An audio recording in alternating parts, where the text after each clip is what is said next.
Vaše mišljenje o psu šarpalinac? Pa, odličan pas, samo zavisi za šta ti treba pas. Ako hoćeš da čuvaš ovce, šarpalinac je odličan ker. A ako hoćeš da imaš kera za kuću, za dvorište, onda je srpska doga najbolji ker. Oni je zovu bordoška doga, u stvari to je srpska doga. To je molos, znači, iz Grčke, a znamo da je i car Dušan koristio, tako ne može da bude molos francuski, to misli bordoška doga. To je kao kad bi rekao bordoški ajvar. Ne može da bude bordoški ajvar. Razumeš?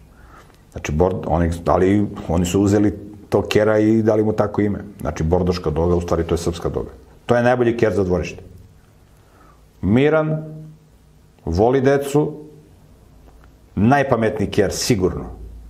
Nemaš tu nešto da ga dresiraš, možeš malo da ga dresiraš da ide pored tebe, s komadom hrane i tako dalje, ali najpametniji ker, nemaš ti njega da dresiraš gde će on da vrši nuždi on samo ode tamo u ćošak negde i izgleda jako opasno, kad ga vide ovi s polja što prolaze, ne doziva se s kerovima, kad ti dođe neko u kuću, on čim vidi da si ti s njim dobar, on njega uopšte ne konstatuje, samo dođe da ga omiriše, da ga zna za sledeći put.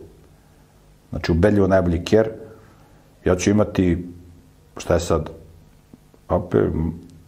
maj, jun, jul, ja ću imati negde krajem juna, krajem 6. meseca ću imati štence za ovu moju kuju, najverovatnije, koga interesuje, može se javi na moj mail, da nabavi.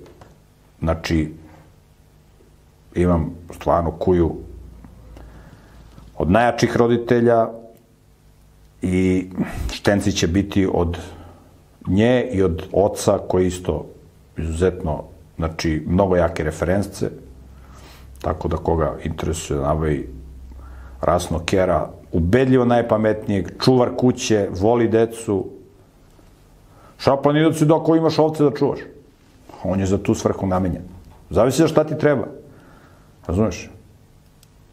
Možeš ti nabaviš haskija, brate, ali haskija to je divlja zver, to nemaš da ga, on bi samo da trči po ceo dan, razumeš? Ti njega staviš, mislim da ga staviš u stan, to je robija, on neće ni u dvorištu da bude miran.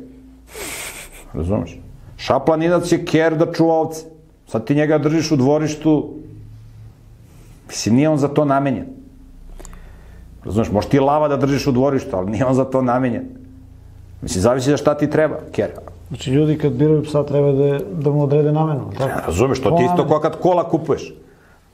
Razumeš, ti živiš u gradu i kupiš džip.